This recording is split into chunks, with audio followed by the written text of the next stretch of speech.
DB প্রধান প্রায় এই ঘটনাস্থলে যেখানে কসাই জিহাদ দাবি করেছিল যে এখানে তার এমপি আনারের মৃতদেহের খণ্ডাংশ বা ক্ষুদ্রাংশ এখানে ফেলা হয়েছিল, কলকাতার অদূরে এই ভাঙরের এই বাগজোলা খালে প্রায় 40 মিনিটেরও বেশি সময় ধরে তিনি এই জায়গাটা পর্যবেক্ষণ করেন এবং সঙ্গে কিন্তু কসাই জিহাদকেও আনা হয়েছিল। কিন্তু এখানেও একই রকমভাবে কিন্তু সন্ধান ডিবি প্রধান তিনিও কিন্তু সন্ধান পেলেন না। তো সব মিলিয়ে তাকে প্রশ্ন করা হয়েছিল যে আসলেই এই যে এমপি আনারের দেহ না পাওয়া গেলেও তাকে যে কুচি কুচি করে কাটা হলো, কিমা বানানো হলো, সেই কিমা বানাতে গেলে যে প্রয়োজন ধারালো অস্ত্র, চাপাটি বা চাকু, সেগুলো কোথায় গেল?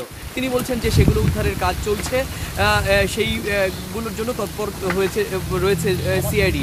একই সঙ্গে তাকে প্রশ্ন করা হয়েছিল ফাইজুল, যাকে দায়িত্ব দেওয়া হয়েছিল বলে জানা যাচ্ছে যে সিআইডি জিজ্ঞাসাবাদের পর কিন্তু খুনি কসাই বলেছে যে ফাইজুল তাকে কিন্তু তাকে দায়িত্ব দেওয়া হয়েছিল এমপির মাথা এবং বুন অর্থাৎ হাড়, এই দুটোকে আলাদা জায়গায় ডিসপোজ করার জন্য, এবং সেইটা সম্ভব যশোর রোডের কোথাও হবে।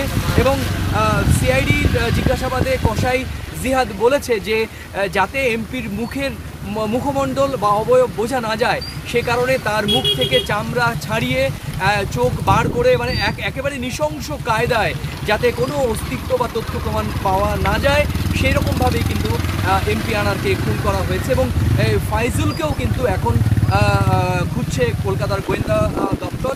সব মিলিয়ে এমপি আনার খুনের পর তার দেহের ক্ষুদ্রাংশ বা দেহের অংশ বা তাকে বহন করা, তার দেহাংশ বহন করা যে ট্রলি, সেটি আসলে এখনো পর্যন্ত গোয়েন্দাদের কিন্তু নাগালের বাইরে রয়েছে, এমনটাই কিন্তু বিভিন্ন সূত্র থেকে জানা যাচ্ছে। তো এই ছিল আমার কাছে কলকাতার অদূরে ভাঙড়ের বাগজোলা খালের সামনে থেকে, যেখানে বলা হচ্ছে ঝিনাইদহ 4 আসনের 3 বারের আওয়ামী লীগের জয়ী নির্বাচিত জনপ্রতিনিধি, বাংলাদেশের জাতীয় সংসদের একজন সদস্য এমপি আনারের মৃতদেহের খণ্ডাংশ বা ক্ষুদ্রাংশ এই বাগজোলা খালেই